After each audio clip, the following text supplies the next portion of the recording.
The human development is just this.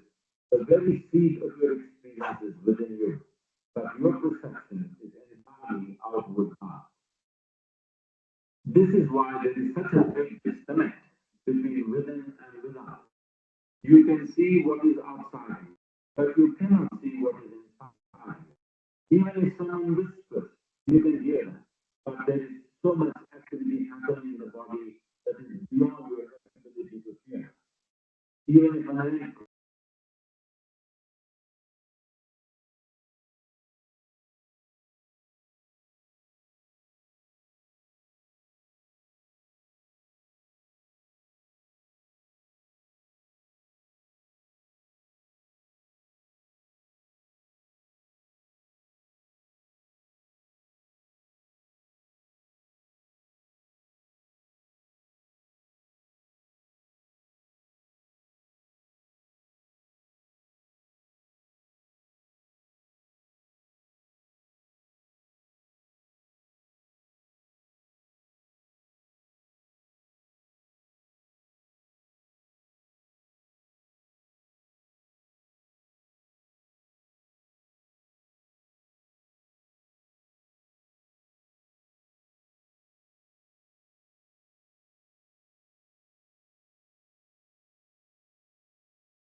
Sawa, asielewe.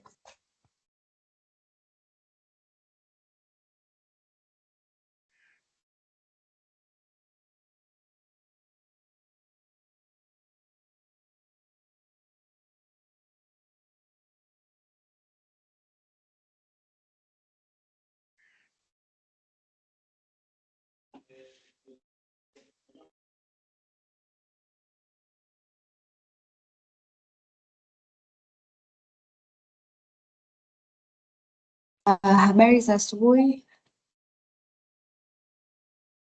na karibuni tena kwenye vikao vyetu vya Teams ambavyo tunakuwa navyo kila Jumamosi. Natumaini kila mtu anaweza akanisikia vizuri na kila mtu pia anaweza akaona the shared screen.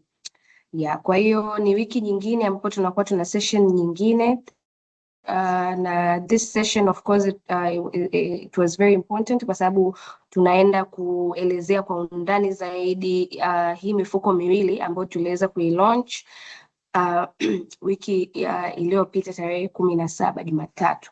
Kwa hiyo the previous week of course tulielezea masuala kuhusiana na mambo kama market liquidity and how it's important kuweza kutap into investment options ambazo pia zinakupa option ya wewe kuweza kupata liquidity. So it's also important for us to bring such products in the market ili our investors also waweze kufaidika with this, as much as we want an investment ambayo inakuwa na high return, lakini pia hautaki uwe locked into an investment ambao unashindwa kuliquidate pale ambapo unahitaji kuliquidate. Kwa hiyo modality ya presentation yetu itakuwa very briefly kupita kwenye market update, kuona yaliyojiri kwenye soko la hisa, and of course to highlight only the key things kama market turnover, top movers kama kawaida, lakini pia tutaona top gainers na top losers just to get a highlight of what happened during the week. Lakini bila kupoteza muda tutaenda sasa kwenye discussion yetu tukiangalia hii mifuko miwili ambayo tulilaunch ambayo ni Timiza Plus Fund. Je, nini kipo ndani ya huo mfuko? Lakini pia Zan Timiza Exchange Traded Fund au Zan Timiza ETF. Kwa hiyo tutaona structure yake, why you should also tap into this market and what opportunities unaenda kuzipata kupitia these two investments. Kwa hiyo kwa leo mtakuwa na mimi Anastasia Dafi, lakini pia mtakuwa na mwenzangu Anderson Laurent, lakini pia tumepata ugeni kutoka kwa Isaac Lubeja ambaye ni Advisory and Research Manager kutoka Zan Securities ambaye ndiye atatupitisha kwenye hii mifuko miwili. So bila kupoteza muda, Anderson, please update us on what happened during the week very briefly, and then tunaweza tukaanza presentation yetu.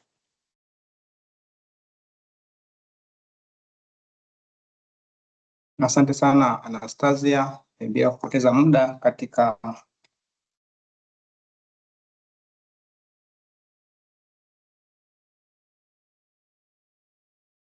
muhtasari wa soko kwa wiki iliyoishia tarehe 21, tumeona kwamba turnover imeshuka kwa 22% na wiki ilikuwa ni bilioni 23.29, lakini net foreign inflow tunaona kwamba bado wawekezaji wa nje wameendelea kuexit kwenye market. Naona kabisa hapa zaidi ya karibia bilioni 3.09, lakini volume of share traded na yenyewe ilishuka kwa 13.86, ikiwa share ambazo zilikuwa traded ni milioni 7.26, lakini tunaona kwamba jumla ya biashara zote kwenye soko total market capitalization na yenyewe imeongezeka kufikia trilioni 37.04, lakini kwa Domestic market capitalization nayo pia inaonekana imeshuka kwa asilimia 0.12.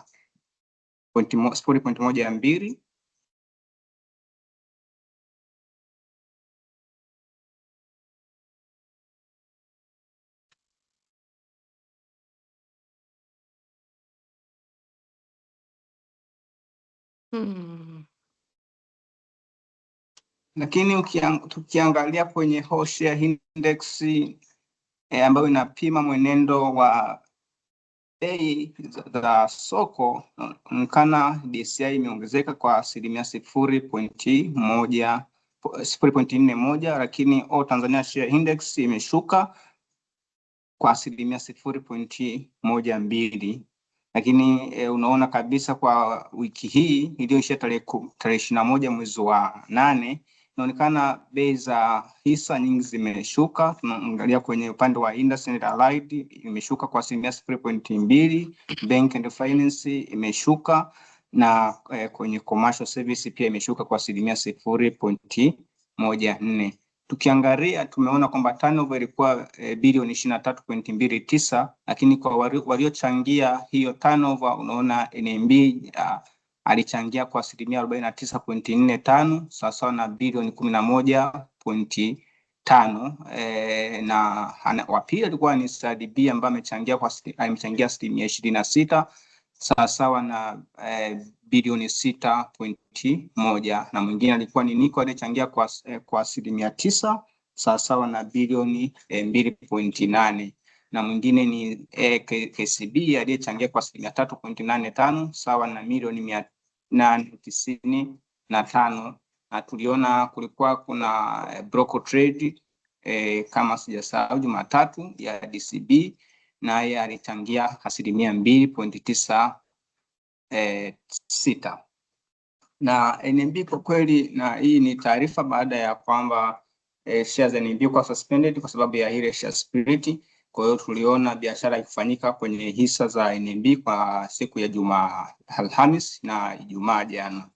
Lakini kwa bei ambazo zimeongezeka, kwa bei za hisa ambazo zimeongezeka, tunasema top gainer, tunaona Tolgas imeongezeka kwa asilimia 17.45 kilinganisha na ilipofungua soko Jumatatu.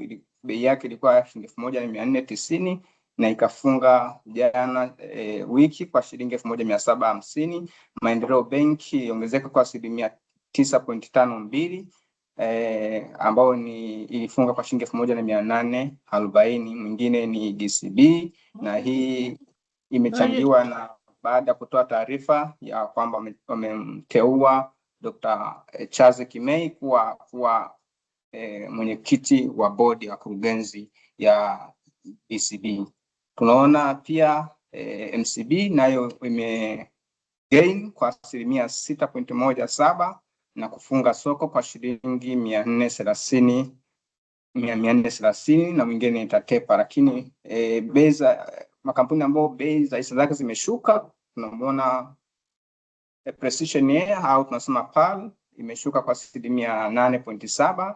Mwingine ni National Media Group ambao ameshuka, bei yake imeshuka kwa asilimia 7.27 na kufunga soko kwa shilingi 255. Mwingine ni Nicol ambaye bei yake imeshuka kwa asilimia 1.5 na kufunga soko kwa shilingi 3760 ukilinganisha na 3820 ilipokuwa tunaanza wiki. Lakini TCC naye bei yake imeshuka kwa asilimia 1.44 na kufunga soko kwa shilingi 12,320 ukilinganisha na shilingi 12,500 tulikuwa tunaianza wiki. Na ya mwisho ni DSE ambayo imeshuka kwa asilimia 1.37. Ni hayo kwenye muhtasari wa soko kwa wiki hii. Nimkaribishe Anastasia aweze kuendelea. Asante sana Anderson for the weekly wrap up.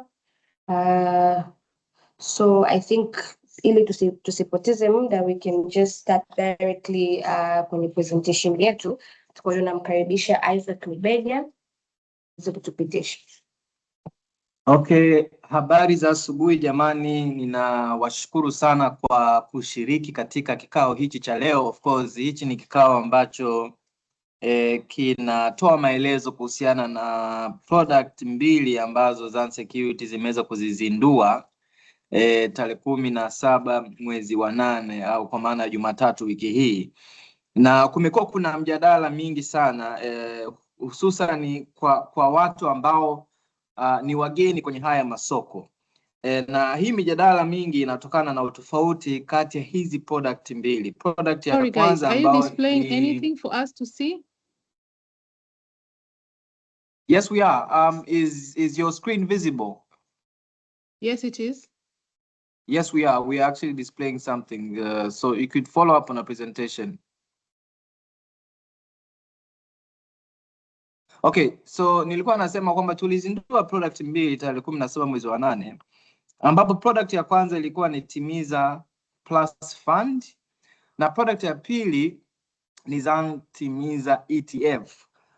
Na watu wengi kidogo wamepata shida kidogo kwenye kutofautisha hizi product mbili, na ndio maana leo tulikuwa tunataka kidogo tutoe maelezo, lakini vile vile tutoe clarification na tutoe description zaidi kuhusiana na hizi product mbili. Kwa hiyo tukianza from a fundamental level. Sorry, sioni chochote guys. Naona kila mtu mwingine anaona it has to be maybe a problem on your end. Perhaps maybe you could restart your Teams. Naona kila mtu mwingine tumejaribu kuuliza wanaona screen. You don't see my slide at all. Anatakiwa afanyie nani hizo hii chatting view anatakiwa aweke kwenye gallery, asiweke large, ndo anaweza kuona hiyo. Yeah, basi naomba tu ufanye hivyo, sisi tuta proceed. Yeah, kwa hiyo hii slide tulikuwa tunataka kuonyesha utofauti kati ya collective investment schemes na exchange traded fund. Kwa Tanzania, mifuko ya uwekezaji wa pamoja au collective investment schemes au unit trust, haya maneno yanatumika interchangeably, na hii ni subsection ya capital markets ambayo imekuwepo toka mwaka 2001 kwa baadhi ya mifuko ambayo imekuwa sponsored na serikali, na imekuwepo ili kumrahisishia Mtanzania kwanza kuwekeza kwenye masoko ya mitaji kiurahisi kwa minimal risk. Kwa hiyo hii ni mifuko ambayo ina pool capital together kutoka kwa wawekezaji tofauti, ambayo inasimamiwa kitaalam na fund manager au manager wa uwekezaji. Na mpaka sasa hivi tunaona kwamba soko la collective investment schemes limeweza kukua, na tunaona kwamba kuna mifuko mingi sana ambayo inakuwa introduced kwenye market, mifuko ya aina tofauti. Sasa tukija kwenye upande wa exchange traded fund, haina utofauti mkubwa sana kama collective investment scheme, ila tofauti inakuja kwa nature of listing. Hizi exchange traded funds zinakuwa listed kwenye exchange. Kwa hiyo badala kununua au kuredeem vipande kupitia kwa manager, unajua kwa hii mifuko ya kawaida ni lazima utume request ya kuredeem, au ukitaka kuwekeza lazima labda uingie kwenye application ununue vipande vya uwekezaji. Lakini kwenye exchange traded fund hizi units zinakuwa bought and sold kupitia Dar es Salaam Stock Exchange au kupitia soko la hisa lolote ambalo limelist hii ETF. Kwa hiyo faida ambayo mtu anakuwa na uwezo wa kupata ni anapata kununua na kuuza hizi unit au hizi shares za ETF kulingana na bei ya soko. Kwa hiyo sometimes unakuta kwa sababu demand inakuwa ni kubwa, thamani ya ETF moja inaweza ikapanda juu ukilinganisha na growth ambayo mtu anaweza kupata kwenye hizi non-listed funds za kawaida ambazo tumezizoea. Sasa tukija tukaangalia muktadha wa soko kiujumla kwa Tanzania kwa kipindi cha mwaka mmoja, thamani ya mifuko yote ya uwekezaji wa pamoja imefika trilioni 6.021, na hii ni kutoka kwenye ripoti ya CMSA Capital Markets and Securities Authority ambayo iliishia tarehe 30 mwezi wa 6 mwaka 2026, ambapo inaonyesha ukuaji kutoka mwezi wa 6 mwaka 2025 na kufikia mwezi wa 6 mwaka 2026. Thamani ya mifuko yote ya uwekezaji wa pamoja Tanzania imekuwa kwa zaidi ya 74%, na hii ni kutoka trilioni 3.4 na kufikia trilioni 6. Lakini vile vile kumekuwa kuna introduction ya exchange traded fund. Hii mifuko ambayo inakuwa listed katika stock exchange imeweza kukua kwa zaidi ya 1678 na kufikia bilioni 187.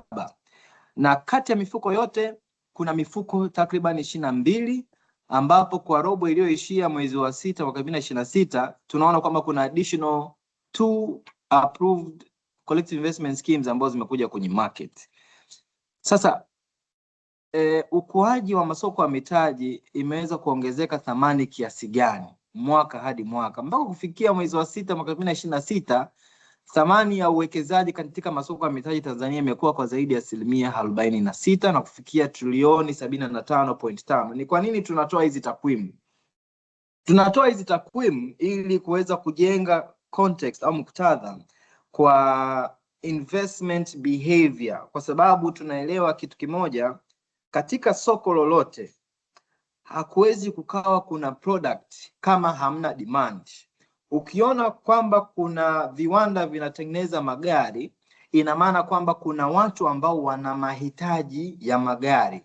Ukiona kwamba kuna viwanda vinatengeneza electric cars au electric motorcycles, inamaanisha kwamba kuna sehemu, kuna watu wanahitaji aina hiyo ya mode of transportation.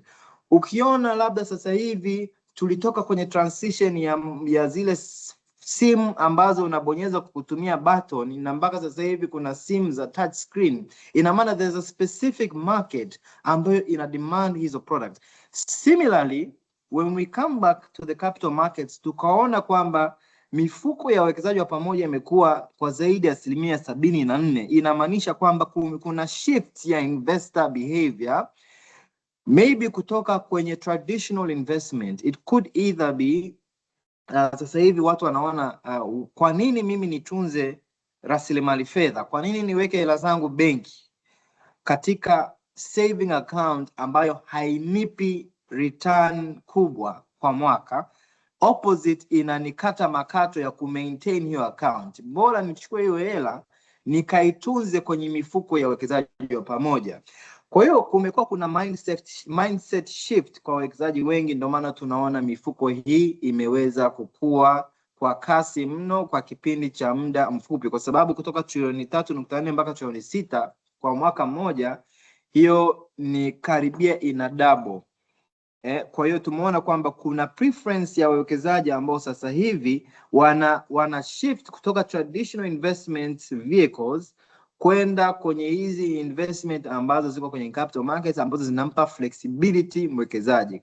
Flexibility ya kwanza ambayo anapata mwekezaji ni ule urahisi wa kuwekeza na urahisi wa kupata hela yake, kwa sababu tunaelewa kwa baadhi ya taasisi za kifedha ukiweka pesa yako labda in terms of fixed deposit, inawezekana labda rate usipate ambayo iko juu, lakini vile vile ukihitaji pesa yako utabidi usacrifice ile return ambayo ulipaswa upate kama ukihitaji hela yako kabla ya ule muda ambao hiyo fixed deposit ina mature. Kwa hiyo hence the reason why tunaona kumekuwa kuna transition kubwa ya wawekezaji kuja kwenye hii mifuko kwa sababu ina offer flexibility. Lakini kingine pia, mwekezaji ana uwezo sasa hivi wa kukopa kupitia hizo dhamana za uwekezaji ambazo zipo kwenye mifuko ya uwekezaji. Kwa hiyo very briefly tukiangalia snapshot ya market, hizi ni baadhi ya mifuko ambazo zimefanya vizuri in terms of growth katika kipindi cha mwaka mmoja. Hii ni kutokana na ripoti ya CMSA kutoka June 2025 mpaka June 2026. We're seeing that demand ya hizi product zimekuwa ni kubwa kwa sababu kumekuwa kuna easiness of investing na getting back your money. Kwa hiyo ule urahisi wa mtu kufanya uwekezaji kupitia simu pia inachangia ukuaji wa hii subsector kwenye capital markets. Lakini vile vile tunaona returns ni nzuri, especially ukiangalia masoko mengine au subsectors zingine au asset classes zingine zikiperform lower historically. Kwa mfano tukiangalia kwenye upande wa hati fungani, nadhani kwa wengi ambao tunafuatilia hati fungani, return zimekuwa very very low, especially right now yield zikiwa zinashuka, kwa sababu tunaona kumekuwa kuna participation ya institutional investors wengi. Kwa hiyo kama institutional investors kama pension funds na commercial banks zikiingia katika minada ya hati fungani, obviously inakuwa ina drive prices kupanda juu, as a result return inakuwa ni ndogo. Kwa hiyo as a result participation ya retail investors inapungua katika hizo asset class na inakuja katika hii mifuko ya uwekezaji wa pamoja. Kwa hiyo tunaona kwamba net asset value ya collective investment schemes au thamani ya uwekezaji katika mifuko hii ya uwekezaji wa pamoja imeweza kukua kwa kasi sana kwa kipindi cha mwaka mmoja. Sasa tukija direct straight into our products. Product ya kwanza ambayo Zan Securities tumelaunch ni Timiza Plus Fund. Timiza Plus Fund kwa lugha nyepesi ni mfuko ambao unatoa distribution quarterly. Inatoa magawio kila robo, au kwa lugha nyepesi zaidi inatoa magawio mara 4 kwa mwaka. Kwa hiyo kila baada ya miezi mitatu Timiza Plus Fund inatoa distribution. Kwa nini tunakuja na Timiza Plus Fund? Ni kwa sababu tunaona kwamba kuna wawekezaji wa aina tofauti, na kwa sababu kuna wawekezaji wa aina tofauti ni lazima kuwa kuna product ambazo zinaweza zikacater the demand of those specific investors. Kuna baadhi ya wawekezaji ambao wao hawataki kupata cash flow au hawataki kupata distribution, purely they're driven by capital appreciation, they want growth. Lakini kuna aina ya wawekezaji ambao wao wanategemea wakiwekeza sehemu wawe wanapata kiinua mgongo, wawe wanapata periodic cash flow ambayo watakayoitumia katika shughuli zao za kila siku. Kwa mfano, kuna watu ambao wameretire. Mtu ambaye atakaye retire au amefikia umri wa kuretire akalipwa retirement benefit zake, hutotegemea kwamba huyu mtu ataenda kuwekeza kwenye hisa ambazo azimpi dividend, au hutotegemea kwamba huyu mtu atawekeza sehemu ambayo capital gain bila kupata cash flow ya aina yoyote, kwa sababu kumbuka huyu ni mtu ambaye hafanyi kazi, kwa hiyo anategemea as much as they can get. Kwa hiyo hiyo ni kundi la kwanza. Kundi la pili, kuna baadhi ya taasisi kama mashirika ambayo ni labda ni non-governmental organizations ambazo zinapewa ufadhili au zinapewa grant. Sasa wanapopewa hizi grants, implementation ya project yao inaanza mwezi wa kwanza na wakapata ufadhili mwezi, ina maana sasa wana idle cash ambayo wako nayo, kwa sababu mpaka waanze kufanya utilization ya hiyo fund ni mwezi wa kwanza. Sasa what do they do with that money? Hawawezi wakainvest kwenye dhamana ya uwekezaji ambao ni long dated kama bond labda ya miaka 20 au miaka 25, kwa sababu hiyo utakuwa una lock, you can't match ile asset na liability. Kwa hiyo sasa unabidi place ambapo na wait when the time comes. Lakini number 2, cash flow. Kama taasisi unataka working capital kwa operations zako. Kwa hiyo hilo ni kundi la pili. Kundi la tatu inawezekana labda ni mfanyabiashara. Unajua pia wafanyabiashara wanakuwa unapata hela at a lump sum. Umefanya biashara, umepata mauzo, lakini unaona labda msimu wa biashara una peak labda mwezi wa kwanza, maybe hapo ndo utakapoagiza mzigo. Kwa hiyo what do you do na hii idle cash? Bora uweke sehemu ambayo inakupa distribution au inakupa dividend periodically, ambapo hata hiyo dividend au unaweza ukaitumia kuweza kufinance hizo operation expenses za kuendesha biashara yako. Kwa hiyo Timiza Plus Fund essentially imekuja kwa ajili ya aina ya hao wawekezaji. Kwa hiyo kipindi cha mauzo kimefunguliwa rasmi tarehe 17 mwezi wa 8 na kitafungwa tarehe 17 mwezi wa 9 mwaka 2026. Mtu anaweza kafungwa kwamba mimi siwezi kununua tena. Hapana, haiko hivyo. Lakini hichi kipindi cha mauzo ya awali au initial sale period ambacho kina run mwezi mmoja, thamani ya kipande kimoja kitauzwa shilingi 100. Kwa hiyo uwezo wa kununua kwa shilingi 100. Kwa hiyo this is the initial offer period. the initial offer period, thamani ya kipande kimoja kitauzwa kulingana na net asset value, kitauzwa kulingana na halisi.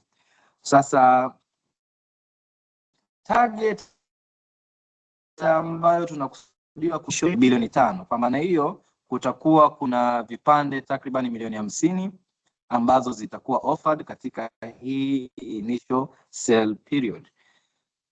So tukija kwenye Timiza Plus Fund, kwa nini hii fund ina exist? Tutaangalia the offer ambayo tumeshaona, investment policy, track record, who can invest, income distribution,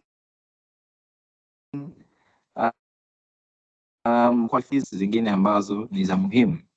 As I mentioned, mifuko ambayo inatoa distribution mara nyingi inawafaa watu ambao wamesha staafu au wamesha retire, lakini vile vile inafaa watu ambao wanataka kumatch expenses zao periodically, ni watu ambao wana matumizi.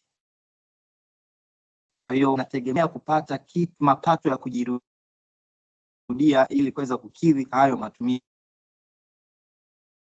kuweza kumatch hizo liabilities.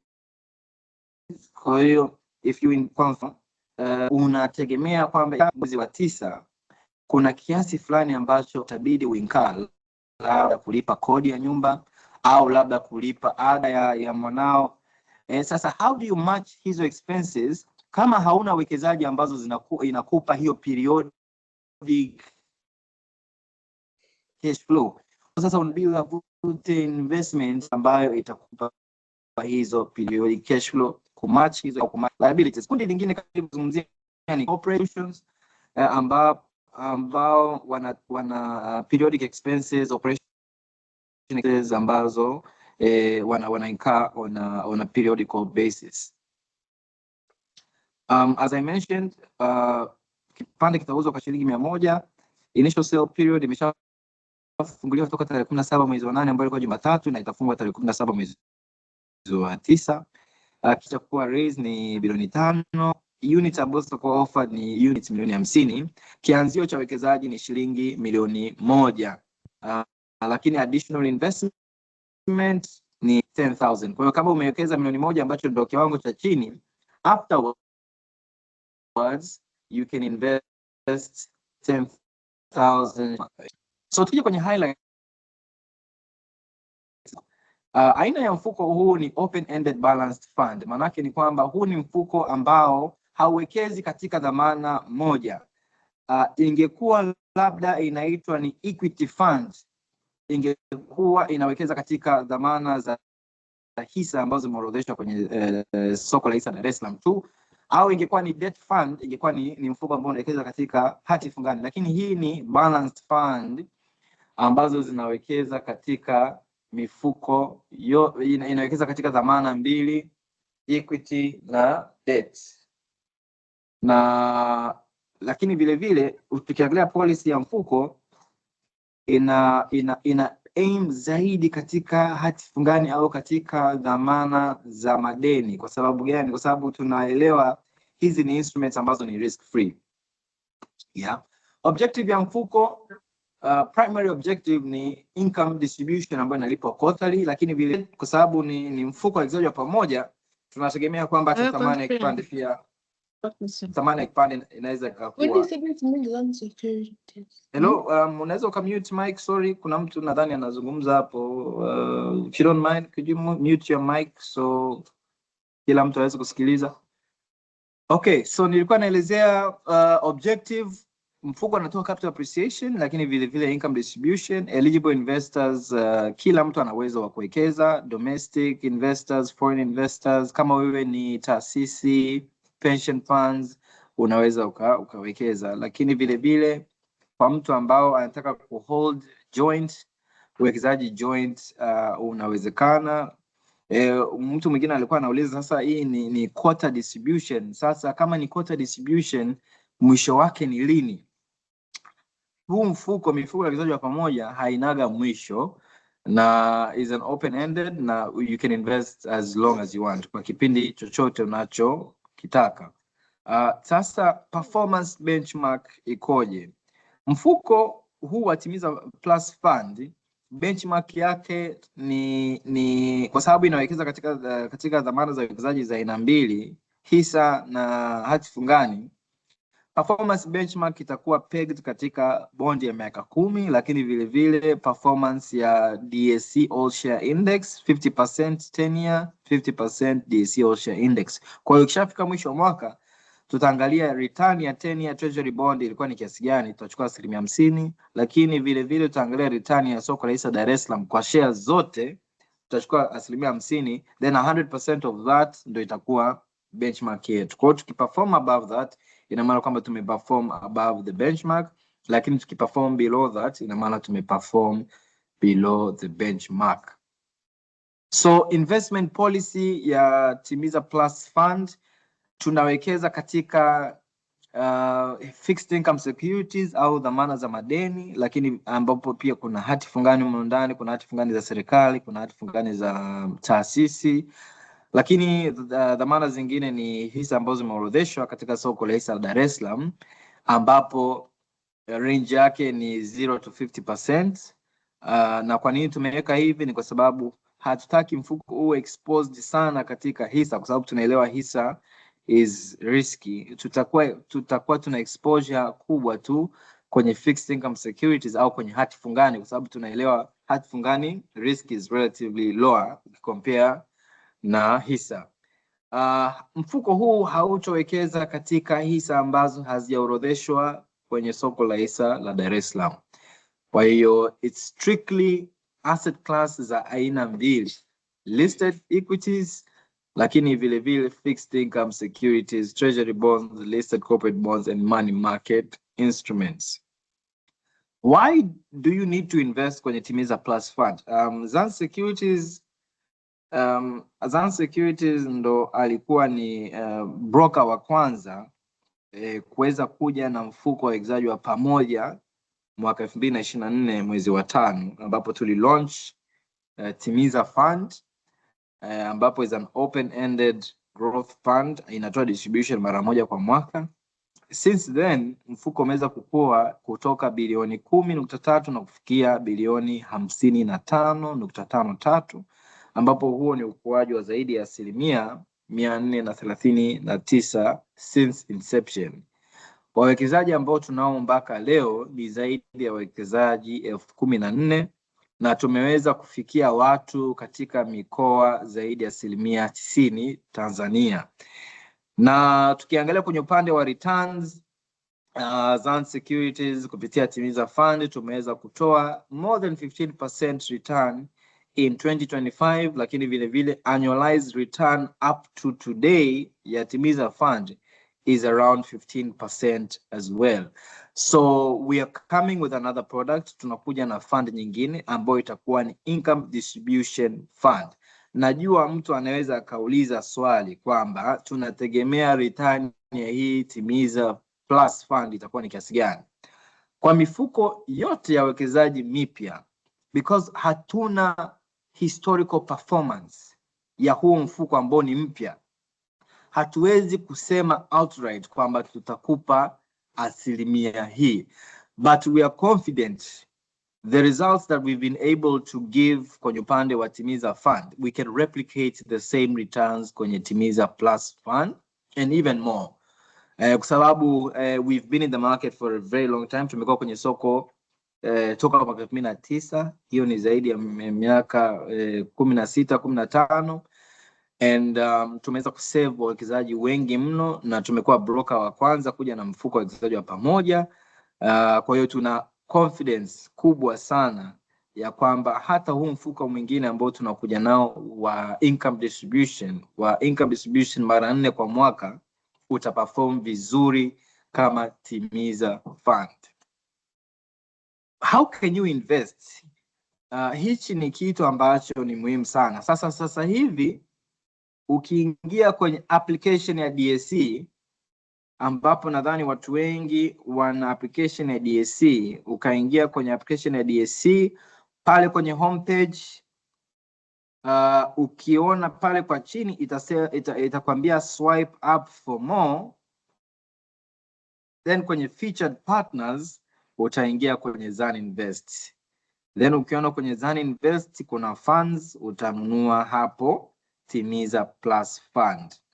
Lakini vile vile kuanzia Jumatatu itakuwepo kwenye section ya IPO. Sasa hivi ukiingia kwenye IPO utaona Zan Timiza ETF, lakini from Monday utaweza kuiona Timiza Plus Funds kwenye section ya IPO kwenye application ya DSE Hisa Kiganjani. Lakini njia nyingine ya kuweza kununua ni kupitia benki ya NMB, ambapo NMB ni custodian bank wa hii mifuko yote miwili. Mtu anaweza akanunua kupitia matawi yoyote ya NMB Bank Tanzania au kupitia NMB Banking mkononi. Lakini njia nyingine ya kununua ni kupitia wakala ambao wamekuwa license wa soko la hisa Dar es Salaam. Wakala wote unaweza kununua hivi vipande katika kipindi cha mauzo ya awali, au unaweza kununua directly kupitia application ya Zan Invest. Kwa hiyo ukiingia kwenye Play Store au App Store, ili kurahisisha, sasa hivi hamna haja tena kuja kujaza form. Una download application ya Zan Invest. Ukidownload application ya Zan Invest, ukiingia kwenye buy units itakupa option ya kununua vipande vya Timiza Plus Funds. Now tukija kwenye upande wa income distribution itakuwa paid out 4 times a year, kwa sababu the distribution is made quarterly. Kwa hiyo katika robo ya kwanza inayoishia mwezi wa 3, distribution italipwa mwezi wa 4, first 10 days of mwezi wa 4. Lakini pia katika robo ya pili ambayo inaishia mwezi wa 6, distribution italipwa first 10 days of July. Lakini vile vile kota ya 3 inayoishia mwezi wa 9, distribution italipwa mwezi wa 10.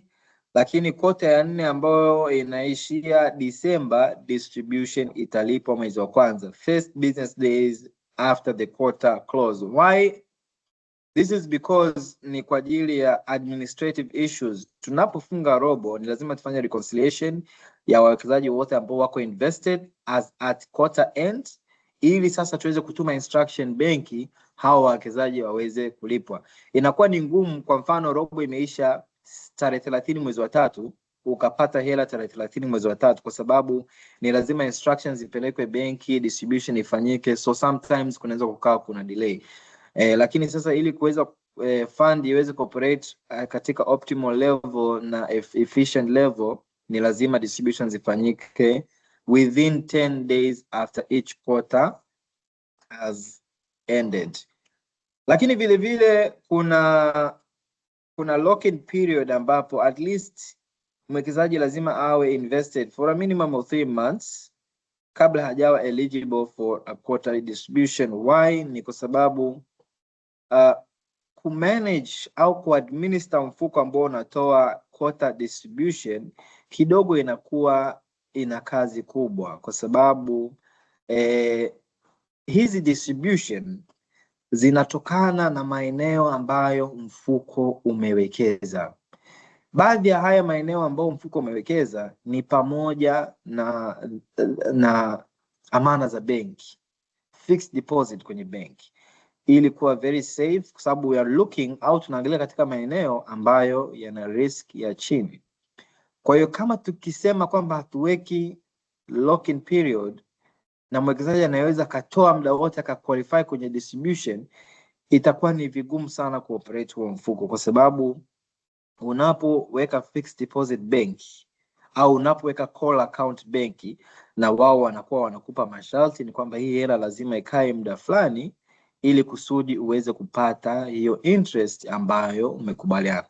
Kwa hiyo same thing applies kwenye upande wa fund. Ni lazima hiyo capital iwe invested for a minimum of 3 months kabla haijawa eligible for distribution. Kwa hiyo huu ni mfano kwa mtu labda ambaye aliwekeza mwezi wa kwanza. Lock-in period inaisha mwezi wa 4. Lock-in period ikiisha mwezi wa 4, ina maana kwamba uko eligible kwenye distribution ya robo ya pili, ambapo robo ya pili tulisema kwamba robo inaisha mwezi wa 6, robo ya pili ya mwaka, ambapo first payment itakuwa ni July. Similarly, kwa mwekezaji aliyewekeza mwezi wa 4, tunaona kwamba lock-in period yake inaisha mwezi wa 7. Lock-in period ikiisha mwezi wa 7, ina maana kwamba mwezi wa 7 iko robo ya 3.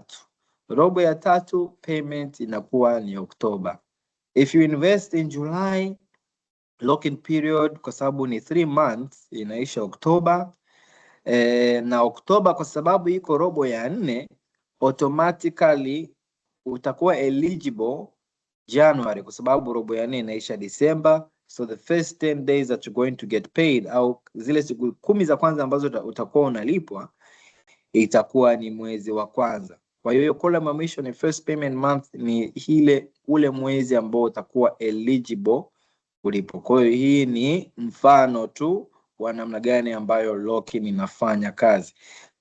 Na hii kama nilivyo mention ni kwa ajili ya kufanya operation ya mfuko uwe very smooth, very smooth, kwa sababu kufanya distribution while investors wana uwezo wa kutoa muda wowote, inaweza ikaathiri operation ya mfuko. Kwa hiyo sasa, ili kuweza kucreate a predictable fund, au ili kuweza kucreate mfuko ambao una uwezo wa kufocus miezi mitatu, ni lazima kuwe kuna lock-in period ambapo fund managers and securities ana uwezo wa kufanya investment katika maeneo ambayo ni salama, ambayo yana return nzuri, ili kusudi distribution ya wawekezaji iweze kufanyika kwa wakati.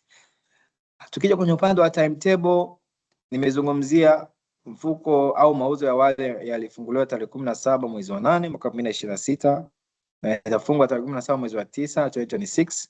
Kutakuwa kuna cool off period ya siku 15, ambapo cool off period ni kipindi ambapo meneja wa mfuko ambao ni Zanzibar Securities anafanya allocation, anafanya reconciliation ili kuweza kutangaza matokeo. Kwa hiyo tunahitaji kama siku 15 ambapo mfuko hautofanya kazi yoyote, lakini tutakuwa tunafanya reconciliation katika kile kipindi cha mauzo ya awali, kujua kwamba ni wawekezaji kiasi gani ambao wamewekeza na kiasi gani ambacho kimeweza kupatikana, ili tuwe na register ya wawekezaji.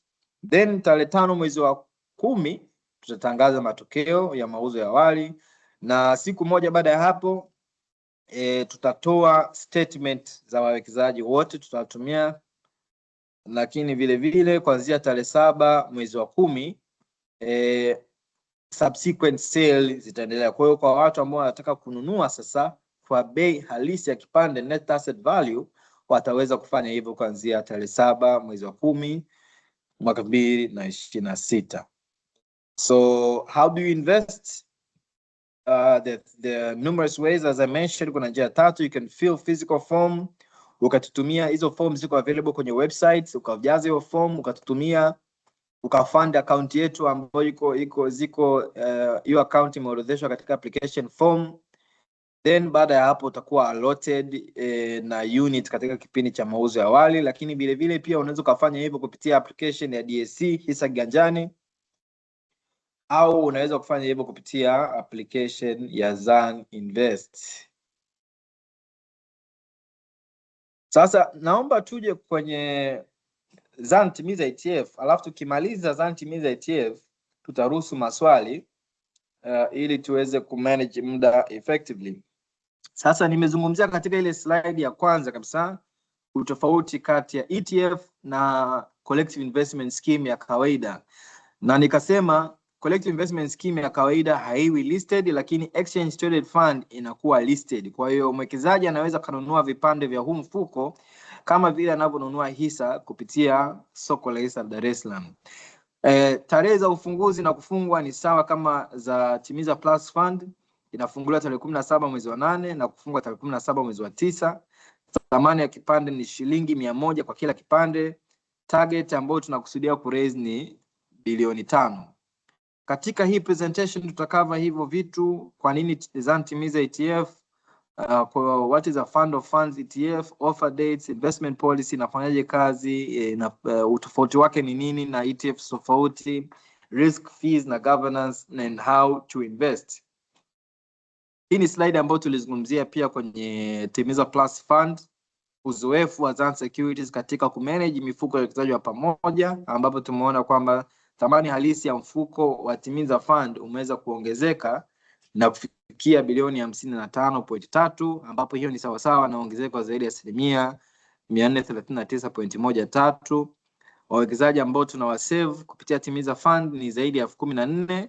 Return ambayo imeweza kutolewa na Timiza Fund mwaka 2025 ni zaidi ya 15%.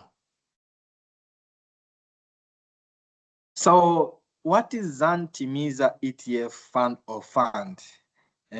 Fund of Fund, huu ni mfuko wa kwanza Tanzania ambao utakaowekeza katika mifuko mingine. Na kwa nini tunawekeza katika mifuko mingine? Unajua, tukiangalia katika market ya Tanzania, unajua katika muktadha wa capital markets, soko la Tanzania ni soko ambao ni changa. Ni changa kwa muktadha ukilinganisha na masoko mengine. Kwa mfano, soko la mitaji la Kenya lilianza operation miaka 1960. Soko la hisa la Afrika Kusini lilianza operations miaka 1890. Lakini soko la hisa la Dar es Salaam lilianza operations mwaka 1998. Kwa hiyo bado ni changa. Na uchanga huo pia unakuta product labda ziko limited. Kwa hiyo zile stocks ambazo ziko available pia sio nyingi sana ukikompare na masoko mengine, lakini of course tunajua market ya Tanzania inakuwa very very fast, kama tulivyoona kwenye ile slide inavyoonyesha ukubwa wa mifuko ya uwekezaji wa pamoja, the way ilivyo grow kwa zaidi ya 74%. Kwa hiyo tunaelewa market ina grow. Lakini sasa tunataka tuwe na uwezo wa kuwapatia wawekezaji returns ambazo ni shindani. Na maeneo hayo ni maeneo ya mifuko ya uwekezaji wa pamoja. Tulisema kwamba tunataka tuje na mfuko ambao hauko limited kuwekeza tu katika hisa au katika hati fungani. Tunataka huu mfuko vile vile uwe na uwezo wa kuwekeza katika mifuko mingine ambayo inafanya vizuri. Na hii mifuko isiwe limited tu Tanzania, kwa sababu tunaelewa kuna baadhi ya mifuko ambayo iko katika nchi zingine ambazo zinatoa returns za 30%, 40%, 50% na ziko regulated. So why can't we tap into that market na kuwarudishia returns wa Tanzania instead of kuwa na mfuko mwingine ambao unashindana katika kuwekeza kwenye dhamana hizi ambazo tumezizoea. Ndio maana sasa tumekuja na hii fund of funds, lakini tukasema ngoja tusiishie hapo, tuifanye iwe na nature ya ETF, yani iwe exchange traded fund. Mwekezaji awe na uwezo wa kununua na kuuza hivi vipande kupitia soko la hisa Dar es Salaam ili kumrahisishia pata liquidity, lakini kumrahisishia pia hata kwenye upande wa price discovery, thamani ya kipande kiwe kina uwezo wa kupanda juu. Kwa hiyo tukiangalia initial offer, units takriban milioni 50 zitauzwa kwa kipande kwenye thamani ya shilingi 100 kwa kila kipande, ambapo inakuletea thamani ambayo tunatarajia kuikusanya ni zaidi ya bilioni 5. Minimum investment ni shilingi 20,000 na timetable ya mauzo ni kuanzia tarehe 17 mwezi wa 8 na itafungwa tarehe 17 mwezi wa 9. Matokeo yatatangazwa tarehe 30 mwezi wa 9 na listing itafanyika tarehe 7 mwezi wa 10 mwaka 2026. Tukiangalia portfolio, kwa sababu hii ni fund of fund, asilimia zaidi ya 50 ya dhamana ya mfuko huu zitawekezwa katika mifuko ya uwekezaji wa pamoja ambayo yako domiciled East Africa.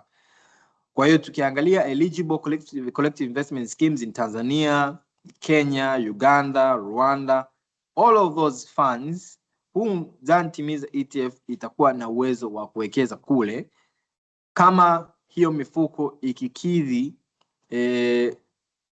ikikidhi policies ambazo tunazitaka in terms of returns, lakini vile vile in terms of years ambazo hiyo mifuko imekuwa ikioperate katika hiyo market. Lakini pia dhamana nyingine ambazo mfuko utakuwa unawekeza ni pamoja na fixed income au dhamana za madeni au hati fungani, ambapo target asilimia 25 ya dhamana za mfuko. Lakini pia kutakuwa kuna listed equities, mfuko utawekeza kwa zaidi ya asilimia 20, cash and cash equivalent asilimia 5 kwa ajili ya liquidity.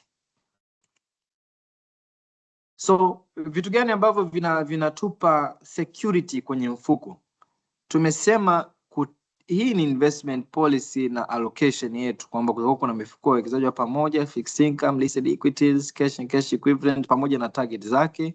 Kwa hiyo sisi kama fund manager tutakuwa na jukumu kufanya rebalancing, ku make sure kwamba yale maeneo ambayo tulikusudia kuwekeza tunayakidhi na we were actually adhering to those allocation policies. Kwa kutakuwa kuna rebalancing, lakini vile vile kutakuwa kuna kama tukiona kama kuna asset class ambayo ina breach band yake, tutakuwa kunafanya realignment every 5 to 10 business days. Lakini kingine hatutakuwa na single fund exposure ya zaidi ya 20%. Kwa hiyo hakutakuwa kuna kipindi ambapo huu mfuko utawekeza zaidi ya 20% ya rasilimali yake katika mfuko mmoja kuzidi 20%. Na tukiingia kwenye performance benchmark, kwa sababu tuna asset class tofauti ambazo tutakuwa tunawekeza, performance benchmark itakuwa ni blended 50% EAC collective investment schemes peer returns, 25% itakuwa regional 10-year sovereign bond index, 20% itakuwa ni East Africa market index, 5% itakuwa ni regional 91-day treasury bill yield return. Kwa nini inakuwa ni blended? Kwa sababu tuna asset class tofauti ambazo huu mfuko utawekeza. So how do you invest? Secondary market, kwa sababu hii au huu mfuko utawekeza, utakuwa listed. Mwekezaji ana uwezo wa kununua na kuuza kupitia soko la hisa Dar es Salaam, kupitia simu janja, simu yake mkononi, akidownload tu application ya DSE mobile trading app au DSE kiganjani, anaweza kununua na kuuza hivyo vipande kupitia soko la hisa Dar es Salaam katika bei ambayo imeorodheshwa. Lakini vile vile primary market, kutoka kuna authorized participant na Zantimiza ETF, ambapo units zinakuwa created na kuwa redeemed, na hizi units zitakuwa under custody ya NMB Bank. Kwa nini Zantimiza ETF ina utofauti gani na ETF zingine za kawaida? ETF zingine za kawaida unakuta zina invest katika asset class moja. Kwa mfano, wanaweza wakawekeza katika equities, waka-identify hisa labda 4 au 5 ambazo wao watakuwa na concentrate nazo. Sasa the only risk ya hiyo ni kwamba kama hizo hisa zikifanya vibaya, hawana buffer au hawana alternative za kuwekeza somewhere else. Na tofauti nyingine ya typical unit trust pia investment scope mara nyingi inakuwa very limited.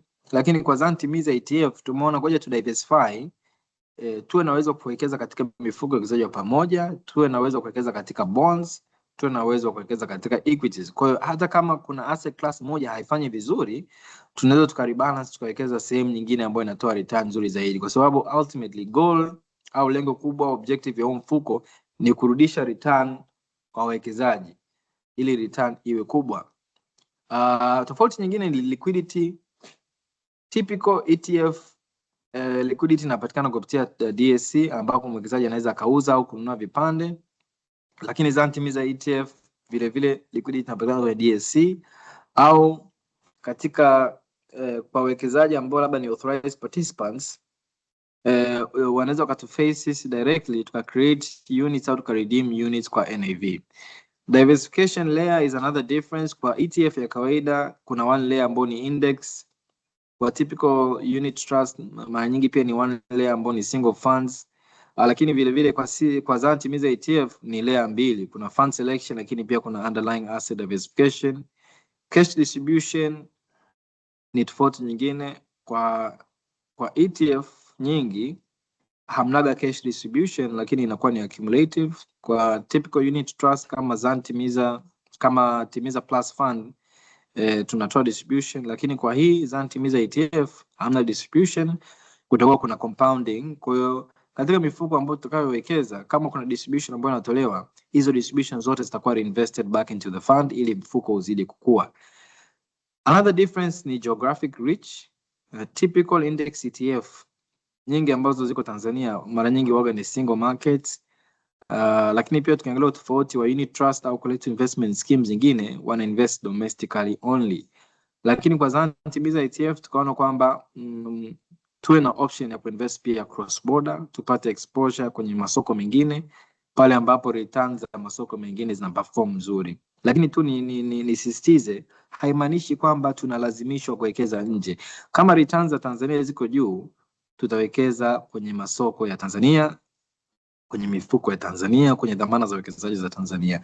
Lakini tukiona kwamba opportunity cost itatulazimu tuende nje, tutaenda nje ili mwisho wa siku tumpatie Mtanzania return ambayo iko juu.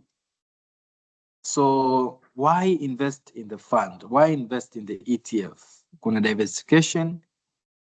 Zantimiza ETF itawekeza katika multiple funds, different sectors, different asset classes. Lakini vile vile track record ya manager ambao ni Zan Securities ni nzuri na tunatoa return ambayo ni competitive.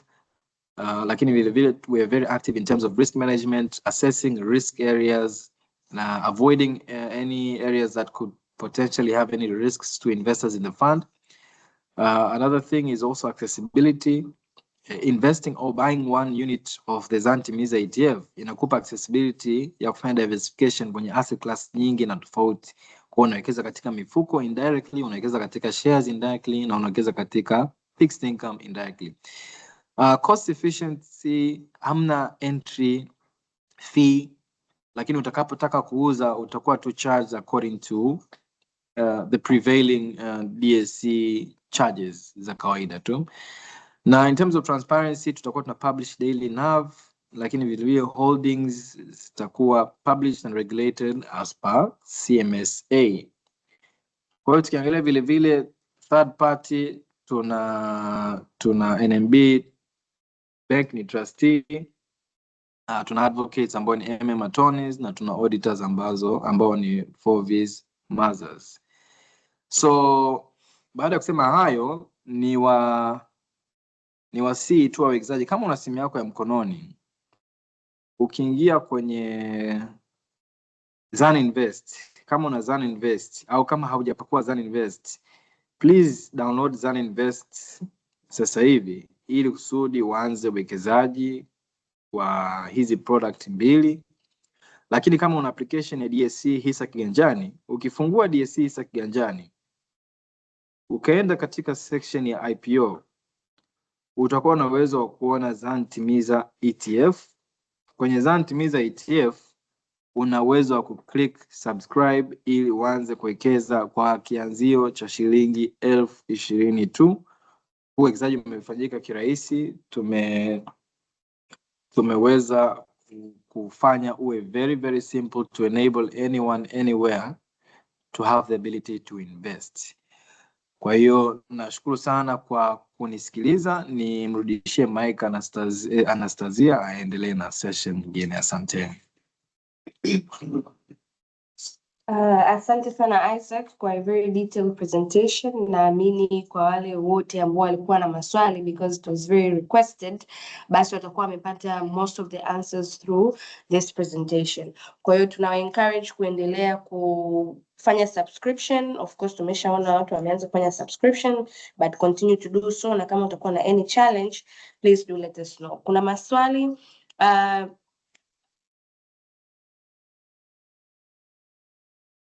kuna swali hapa kutoka kwa Jeremiah. Please unmute your mic and then uliza swali. Tutakuwa tuna point moja moja according to mlivyonyoosha mikono. Mimi na swali.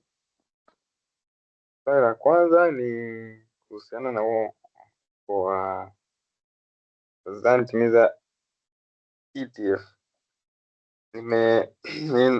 Nishanunua tayari hizo, nimeweka 20,000, lakini nikiingia kule kwenye app sioni sehemu yoyote ambayo kwamba hizo vipande 200 sivyo, yani sioni viko wapi, zinashindwa, sielewi nimewekeza wapi. Swali la pili, kwa mfano hiyo mfuko wa Zantimiza Plus, ukiwekeza fedha zako huko, ukizihitaji labda unaweza kuzipata muda wowote. Swali la tatu, mimi hapa nikiingia kwenye app nashindwa kuelewa ni mfuko gani ambao ni yani niliyowekeza ni upi, kwa sababu naona mifuko ambayo hii inayozungumziwa hapa, hii ETF sioni kule, yani sioni, kila nikifungua nikiangalia kwenye balance nakuta 000. Sasa wakati nilifanya transaction juzi, alafu kule naangalia ni 00, sioni chochote. Okay, asante kwa swali lako. Labda tujue unatumia application gani? Ni DSC au ZanInvest? ZanInvest. Kama unatumia ZanInvest, ukiingia kwenye sehemu ya IPO, ukikuta pale ZanTimiza ETF, ukibonyeza my application kwa juu, upande wa juu kulia, kuna sehemu imeandikwa my application. Ukibonyeza pale kwenye my application, utakuta hiyo application ulioifanya. Sasa kama umeilipia na kila kitu, inatumia at least siku moja kuweza kuwa verified na approved. Kama umelipia na imekuwa approved, itakuwa ya kijani. Haitokuwa ina hii maandishi ya njano kama pending, itakuwa ya kijani na kwa juu itakuwa imeandikwa approved na payment zitaandikwa payment verified. Kwa hiyo kama ya kwako ukiingia pale kwenye my application haijakupa hiyo indication na ulifanya kila kitu na ulifanya malipo, tafadhali tunaomba tutumie ujumbe kwenye WhatsApp yetu, tutaangalia kama malipo yalifika, alafu tuta allocate hizo units zako. Kama ulifanya manunuzi kwenye DSE, ukienda kwenye upande wa IPO kuna active, upcoming na mwisho kabisa kulia kuna my, kama vile my portfolio. Kwa hiyo ukibonyeza pale kwenye my portfolio utaona hiyo transaction yako ambayo utakuwa uliifanya na itakuwa imeandikwa paid kama ulilipia. Yes, labda kwenye ZanTimiza hii ETF hii ambayo nilia vipande 200 no, haija confirmed bado. Okay, inasoma pending. Ipo pending yeah. Okay, sawa. Basi utatutumia hiyo receipt yako kwenye WhatsApp yetu. Okay, uliconfirm malipo au ulilipia tu? Unajua sikuwa sijui, kwa hiyo Okay, nadhani okay, nilipa yes. tu. Okay, sawa. Basi ukiingia pale kwenye my application, unaona sehemu imeandikwa confirm payment. Bonyeza hapo bonyeza confirm payment, alafu kuna option mbili, kuna ulilipa kwa CRDB au NMB? Nitumia NMB. Okay, utabonyeza hapo NMB. Unaona ukibonyeza inaweka kama kitiki. Iko yani inaweka tiki, inaniomba receipt huko chini. Okay, sawa. Kwenye reference number andika tu namba yako ya simu, alafu hapo kwenye receipt bonyeza, itakuja sehemu imeandikwa gallery au camera. Kwa kama receipt yako unaweza ukaipiga picha, au kama ilikuwa tayari kwenye simu utabonyeza gallery, alafu uta-upload hiyo receipt. Alafu uta submit payment. Ukishafanya hivyo, notification inakuja huku kwetu, tuna verify, inakuwa approved baada ya tuseme siku moja. Sawa, nashukuru. Okay. Karibu. Niliuliza maswali mawili. Swali gani uliuliza? Niuliza kwa mfano kwenye hiyo hiyo nini? Uko Timiza plus kwenye kuredeem kwenye kutoa hela, you can remove your money anytime na unakuwa funded in 3 business days. Muda wote unaweza tukaredeem. Okay. Yes, unaweza kuredeem anytime. Sawa, nimekuelewa. Asante kwa swali. Kuna swali lingine kutoka kwa Anthony. Anthony, karibu. Habari asubuhi. Karibu sana. Nilikuwa naomba kuuliza swali kwenye hiyo ETF. Bei yake itakuwa inauzwa ni shilingi ngapi? Shilingi 200 au ni shilingi 100? Ni shilingi 100 kwa kila kipande. Sema minimum investment katika kipindi cha mauzo ya awali ni shilingi 20,020. Baada ya initial sale period ambayo inafungwa tarehe 17 mwezi wa 9, thamani ya kipande kitauzwa kulingana na thamani halisi ya soko. Lakini kwa sasa hivi kipande kitauzwa kwa shilingi 100 Minimum investment ni shilingi 20,000. Baada ya hapo zitakuwa priced kulingana na thamani ya soko la hisa. Okay, nilikuwa naomba kuuliza na swali lingine la mwisho. Mmesema kwamba minimum ni hiyo shilingi 20,000, si ndio? Sasa for instance kama mtu akitaka kununua vipande maybe vya shilingi 200,000 itawezekana? Au kwa sababu mmeshaka There's no problem, hamna shida. Kwa sababu yani tumeongelea tu minimum, there's no maximum. Kwa hiyo kima cha chini ni shilingi 20,000. Kwa hiyo kama unataka kuwekeza zaidi ya hapo unakaribishwa. Okay, thank you, nimeelewa. Asante. Okay, karibu Laura.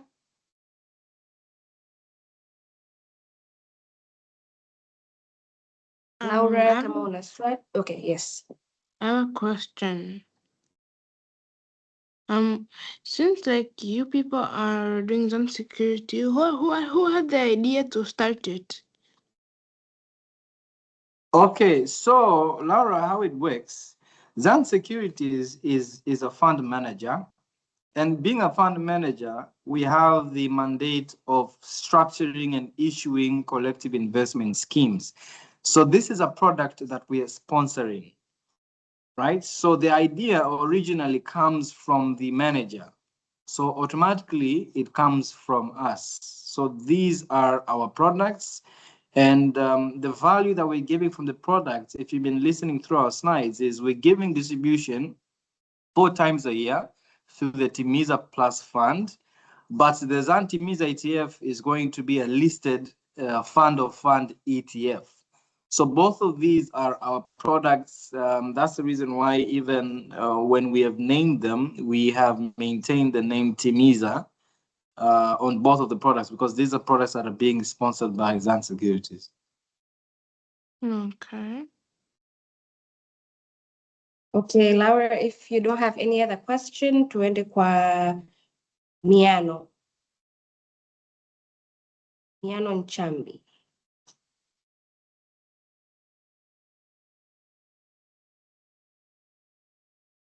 Okay, kama hauna swali, tuta move forward kwa Samia. Please unmute your mic, uulize swali. Okay, I have 2 questions. My first question is, tumeelewa kuwa kwenye Timiza Plus, we have 4 dividends which we are going to, that's how we benefit. Lakini kwenye ETF, how as investors, how do we benefit? Okay, this is my first question. Yani, how tunangoja vipande bei au there is a way how we are going to benefit into this one? My second question is, mimi diaspora, okay, so I'm out of the country. Okay, I know how to manage because I have an account in Tanzania. Lakini kuna mtoto wangu ambao is not a Tanzanian. So mtoto wangu akitaka kufungua, mmesema kama investors from other countries can also invest if anybody wants to invest. So mtoto wangu sio, lakini over 18 anataka kuinvest. How does this go? Na hana bank account in Tanzania. Can she use my bank account in a separate way? How does it go with an investor who is not in the country, who is another nationality? And so these are my 2 questions. Okay, thank you for your questions. So jumping straight into the first questions, what benefits are you getting through investing in the ETF?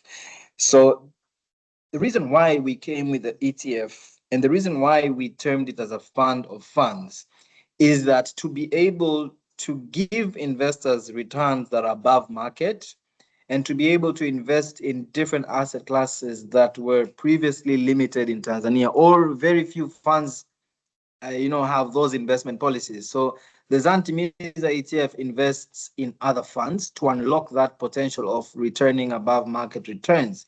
So the benefit, because it's an accumulating ETF, it doesn't give you distribution. Rather, it gives you capital gain that previously was very hard for you to realize because there was that limitation of asset classes. So previously you could only, as a fund, you could only invest in equities and bonds, but we came with the first fund of funds that has the ability to invest in other funds as well. So The benefit that you're going to get is you're going to get above market returns, not through distribution, but through capital appreciation.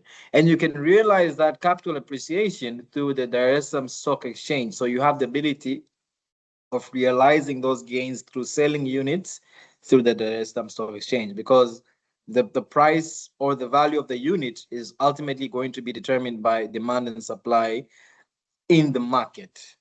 Yeah, so that is the benefit that you're going to get as an ETF investor to the Zantimiza ETF. So going to your second question, diaspora. You know, when we manage these funds, especially when we are seeking approval from the Capital Markets and Securities Authority, we have to prepare the offer document. So when we prepare the offer document, there are things that we have to adhere to, like regulations, different rules and policies that the CMSA wants us to adhere to. So part of those rules include KYC and onboarding and eligible investors. So eligible investors, for you to become an eligible investor in most of the assets that are under the capital markets, you need to have a local bank account. And this is because of KYC processes, due diligence, and anti-money laundering. You need to have a local bank account in Tanzania for KYC purposes. So even if you're diaspora, or even if you're a foreigner, you need to have a local bank account in Tanzania for you to be able to invest in both Zantimiza ETF and Timiza Plus Fund. Because why? If we want to give you distribution in the Timiza Plus Fund, and there's an anomaly in terms of your bank details, say your name is different compared to the, maybe your bank account name is different compared to the investment account that you've registered, the distribution is not going to go through. Similarly, if you've invested in the Zantimiza ETF and you want to sell, however, the name of your bank account differs from the holding account of your Zantimiza ETF, you're not going to be able to be settled. So that is why you need to have a local bank account. If you're diaspora, if you're local, if you're an institutional investor, you need to have a local bank account in Tanzania to be able to invest. So yeah. Any other question, please? Kama kuna maswali mengine ya ziada, karibuni. David. Okay, I did understand. Already mi ninayo bank account in Tanzania and tayari I've invested in Timiza Fund and other entities. My other question was for for somebody who is not is not a Tanzanian. Do they need to do it? Because I'm doing it through my internet banking, which is helping me go through everything. So for me it is easy, but I'm talking about somebody who is not a Tanzanian. Is it so they need to open an account through internet banking, through Tanzania, through online, then go through this, right? Yes, I think as Isaac has explained, it's very necessary for you to have a Tanzanian bank account for you to participate in this market. So obviously, even though the person is a foreigner, they would need to open a bank account that is a Tanzanian bank account, so the distribution can be sent through that account. So other processes you can just register through filling forms or the app, but the bank account has to be a Tanzanian bank account, and it has to read your names as well. That's what Isaac was emphasizing about. Yeah, so if that answers. So in my, okay, for me, can I add somebody else in my my account, let's say in the Zan Invest account? Can I add somebody else in my account so that we can, two of us can operate in the same account instead of, let's say, my daughter opening a Tanzanian account and all that hassle? Is it possible she can start investing through my account in a separate way? So there are two options here. You can either open a minor account for her, but I don't think that will be possible because you said your daughter is already above 18. So that might not be an option, but you could open a minor account if the person is a minor. So the other option that you're talking about is opening a joint account. This is doable, like you can open a joint account. But the only issue is if you open a joint account, let's say Samia and Anastasia, you also have to have a bank account that reads Samia and Anastasia. So again, you go back to needing to have that bank account that also reads the same names as your investment account. So yeah, you can have a joint account, but then the joint account, the names that you are going to have in your joint account need to be the same as your bank account. And that's obviously for security reasons. Okay, I got you. Thank you. Okay. Thank you, Samia. David Lenga, karibu, please unmute your mic.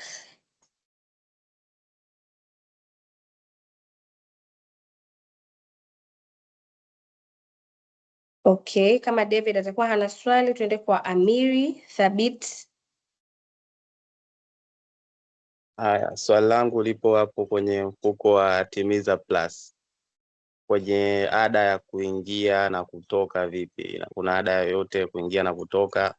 Hilo swali la kwanza. Swali la pili, kwenye umesema kutakuwa na distribution. Sasa vipi kuhusu kwenye ukuaji wa kipande? Mfano kama mtu nimeweka milioni 10, baada ya miaka 5 itakuwa ile 10 au itakuwaje? Ndio hivyo.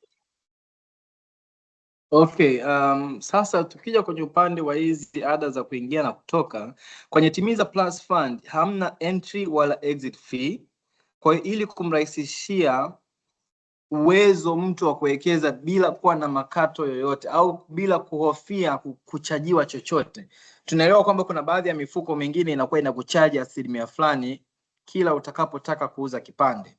Kwa hiyo kwa Timiza Plus Fund hamna entry wala exit fees. Lakini tukija kwenye swali lako la pili, je, thamani ya mfuko, thamani ya kipande kitakuwa kinakuwa? Kwa sababu huu mfuko unawekeza katika dhamana zingine za hisa na hati fungani.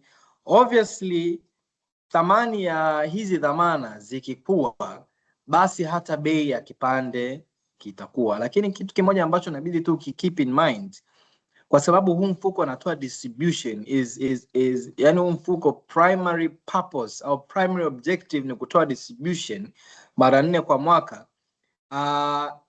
Faida yote ambayo ungetegemea uipate katika ukuaji wa kipande utaupata katika distribution ambayo unaipata. Lakini ndio thamani ya kipande itaongezeka, lakini hatuwezi kusema kwamba baada ya miaka 5 thamani ya kipande kitakuwa ni kiasi gani, kwa sababu of course hivi vitu vyote vinategemeana sasa na performance ya mfuko na dhamana zilizowekezwa.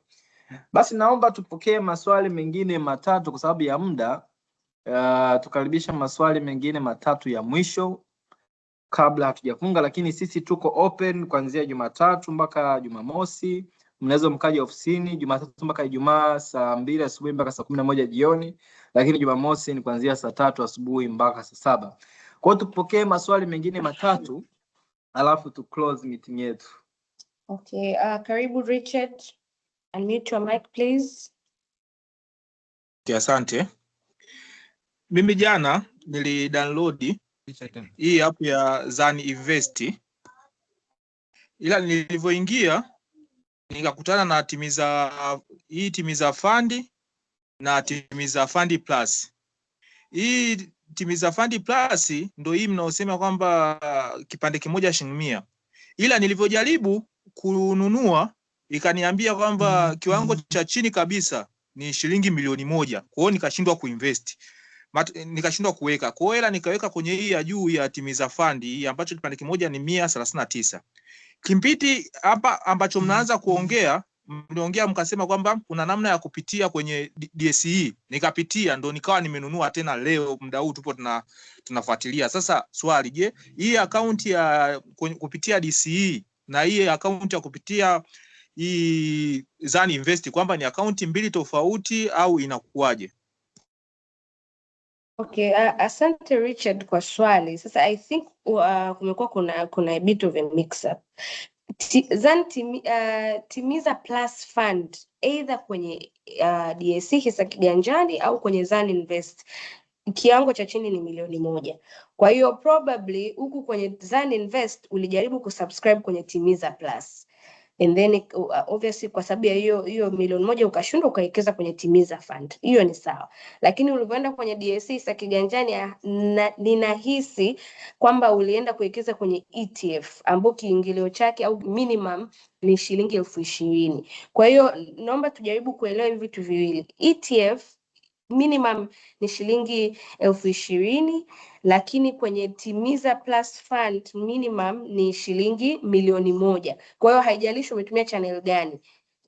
Kwa hiyo hakikisha tu umeweza kuseparate hivyo vitu viwili. Kama kuna changamoto yoyote, feel free kutupigia simu kabla hujasubscribe ili tuweze kukuelekeza ili uweze kufanya uwekezaji kwa usahihi. Okay, kuna Richard mwingine Mwambonoke,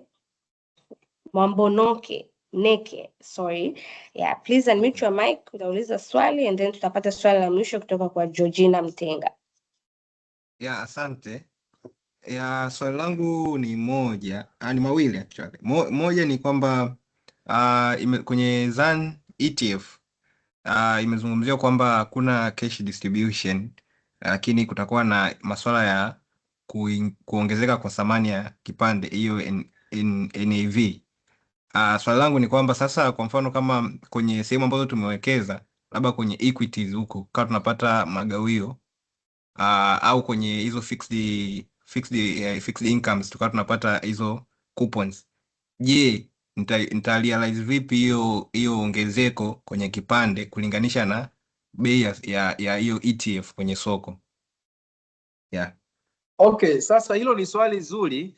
Yaani kiuhasibu, kwa sababu mfuko unakuwa una assets na liabilities, lakini kwa kiwango kikubwa kina assets. Tukiwekeza katika hisa ambazo zinatoa dividend, zile cash flow ambazo zinapatikana kwenye dividend ni rasilimali za mfuko. Kwa hiyo hizo dividend, hizo interest ambazo zinapatikana, ukiziongeza katika zile assets, tukicompute net asset value, utakuta thamani halisi ya mfuko itapanda juu. Kwa mfano, leo thamani halisi ya mfuko sema labda ni bilioni 10.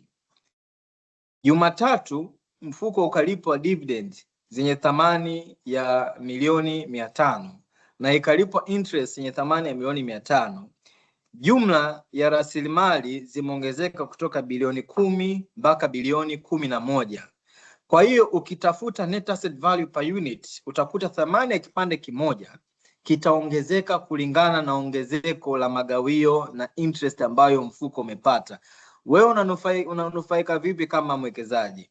Thamani yako ya kipande kitakuwa kimeongezeka kwa sababu zile dividend na zile interest ambazo zinaingia kwenye mfuko zinakuwa reinvested kwenye fund tena.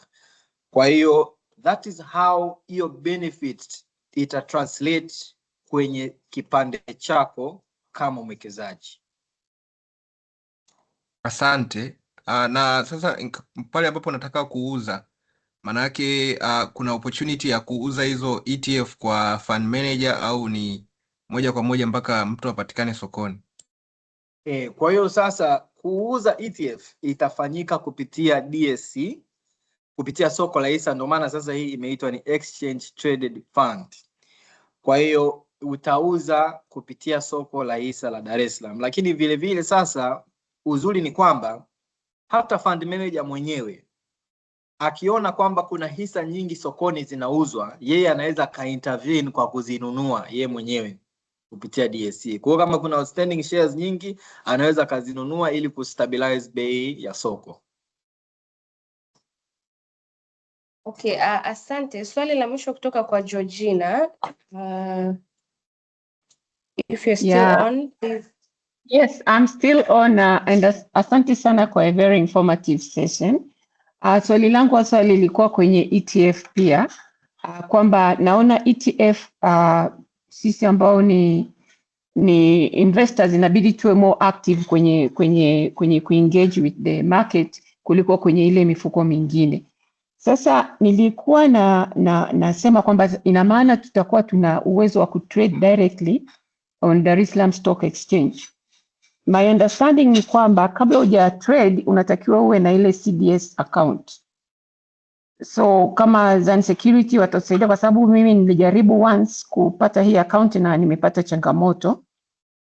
Kama Zan Security watatusaidia kuweza kufast track hiyo, tupate hiyo, kama tunataka kununua hizi ETF sasa hivi kabla ya muda wa kwanza the first offering muda haujakamilika, kama mtatusaidia kuweza kupata hiyo CDS account through BOT. Na pili ni kuelewa pia kwamba nimeelewa kwamba gains za ETF zitatokana na bei ya kipande sokoni baada ya ile mkishatangaza kwamba tayari mmeingia kwenye market. Asante. Okay, asante sana Georgina. So what we can do Georgina, ili kufast track CDS account yako, tutamention namba yetu ya simu, alafu ichukue tu namba yetu ya simu, Anastasia atahitaji sasa hivi, alafu send us a message on WhatsApp, alafu tutakusaidia kufast track hiyo CDS ya kwako. Okay, our number, na kwa wengine wote waliobaki, kwa sababu muda kidogo umetutupa mkono, mnaweza mkapiga 0750 11 250. Hii ni call center, kwa hiyo hata wote mkipiga sasa hivi mtapata mtu ambaye anaweza akawahudumia. And also Georgina, I'll also drop you a message ili tuweze kukupatia form ya kufungua hiyo account ya CDS, and then tuweze kukufungulia tu manually ili uweze kufanya hiyo investment. Kwa hiyo our call center number ni 0750 11 250. Kwa hiyo feel free kutupigia simu kwa haya maswali yaliyobakia, and tutajaribu kadri ya uwezo wetu kuweza kuassist. Tunaendelea kupendekeza mtumie application ya Zan Invest. Kwenye application ya Zan Invest utapata hii IPO, utapata pia application ya DSC hisa kiganjani, lakini pia utaweza kupata au utaweza kuaccess Timiza Fund na Timiza Plus Fund, lakini pia unaweza kupata updates zingine za soko kama market news na vinginevyo. Kwa hiyo we highly encourage you to use this application. Lakini kama kuna mtu ambaye anataka kuacha pia ujumbe kwenye WhatsApp, namba yetu ya WhatsApp ni 0756 111 888. Kwa hiyo kwa wale wa WhatsApp 0756 111 888, na wale wa call center 0750 11 250. Both these ways unaweza ukatupata na tutakuhudumia. Due to time, tunaomba to close our meeting for today. It was it was a very good session. It was very interactive. Tunawashukuru kwa kushiriki. Ukarudia namba ya call center. Okay, namba ya call center ni 0750 11 250. Thank you very much. Yes. 0750 11 Tunawashukuru sana kwa kujoin, na tunategemea kuendelea kupata hizi simu na hizi message, na tunategemea pia subscription ziendelee. Kwa hiyo tutakutana wiki ijayo pia saa 4 asubuhi for another session. Asanteni sana and have a very good weekend.